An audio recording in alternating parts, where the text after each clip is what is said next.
નમસ્કાર જી સાહેબ, સૌ પ્રથમ તમારો પરિચય આપજો. હા, હું સરકારી વકીલ ભગવાનભાઈ એચ પટેલ, ગાંધીધામ.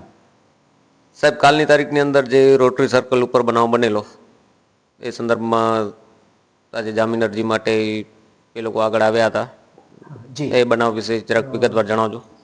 તારીખ 7/2/26ના રોજ ટાગોર રોડ ઉપર મોડી રાત્રે જે હિટ એન્ડ રનનો બનાવ બનેલો એની અંદર આરોપીઓના આજરોજ રિમાન્ડ પૂરા થતાં તમામ આરોપીઓને નામદાર કોર્ટમાં રજૂ કરેલા અને એમના વકીલોએ એમને જામીન ઉપર મુક્ત કરવા માટે મુખ્ય આરોપી નીતિન ગૌસ્વામી અને બાકીના 3 આરોપીઓને અલગથી બંનેની જામીન અરજીઓ મૂકી અને પોતે જામીન ઉપર મુક્ત થવા માટેની એમને માગણી કરેલી. તમારા તરફથી ધારદાર રજૂઆત? જી, નામદાર કોર્ટમાં અમોએ સરકાર વતી રજૂઆત કરેલી કે આવા ગુજરાત રાજ્યમાં વારંવાર હિટ એન્ડ રનના કેસો બને છે. ખૂબ જ ગંભીર પ્રકારનો ગુનો હતો. રાત્રિના સમયમાં પોતે પોતાની નીતિને એની ગાડી સ્પીડમાં ચલાવી બેદરકારીપૂર્વક 2 વ્યક્તિઓનો સ્થળ ઉપર જ ભોગ લીધેલો અને અન્ય લોકોને પણ ઈજાગ્રસ્ત કરેલા. આમ આવા વ્યક્તિઓને જો જામીન ઉપર મુક્ત કરવામાં આવે તો તેની સમાજમાં વિપરીત અસર પડે અને આવા ગંભીર ગુનાના આરોપીઓને જો જામીન ઉપર મુક્ત કરો તો ફરી આવા ગુનાઓ બનશે. માટે અમે સરકાર વતી ખૂબ જ સખત વાંધો લીધેલો અને તમામ આરોપીઓને જામીન ઉપર મુક્ત ન કરવા રજૂઆત કરેલી, જેથી નામદાર કોર્ટે અમારી રજૂઆતોને ધ્યાને રાખી તમામને જેલ ભેગા કરેલા. આરોપીઓના નામ જણાવજો સાહેબ.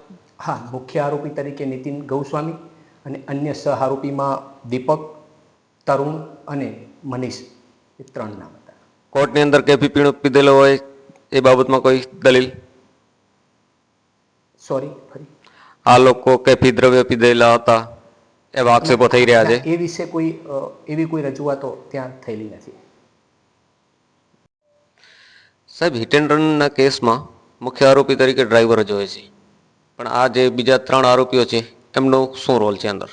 હા, હવે જ્યારે આ લોકો ગાડી લઈને નીકળેલા ત્યારે નીતિન ગાડી ચલાવતો હતો, અન્ય 3 આરોપીઓ ગાડીમાં બેઠેલા હતા અને એ લોકોએ એક હોડ શરત લગાવી લીધી કે તું કેટલી સ્પીડમાં ગાડી ચલાવી શકે છે. આમ એમને ખબર જ છે કે વાહન સ્પીડમાં ચલાવવાથી કોઈની જિંદગી જોખમાં છે, આવું કૃત્ય થાય તો નિર્દોષ લોકો માર્યા જશે. તેમ છતાં પણ એમણે આવું ફૂલ સ્પીડમાં વાહન ચલાવી અને ટક્કર મારેલી અને ત્યારબાદ પણ બનાવ બન્યા બાદ એ લોકો નીચે ઉતર્યા બાદ એમણે એક આરોપી એ બીજા આરોપીને મદદગારી કરીને ભગાડી દીધેલા અને મનીષ નામનો વ્યક્તિ ત્યાંથી આવી ગયેલો અને એને કહ્યું કે તમે બધા ત્યાંથી ભાગી જાઓ. આમ એકબીજાએ મદદગારી કરી હોય અને આવું જાણવા છતાં આવું કૃત્ય કરેલું હોય એટલે તમામનો મદદગારીનો રોલ એ હોવાથી એમની ઉપર આવો ગંભીર પ્રકારનો ગુનો દાખલ થયો છે.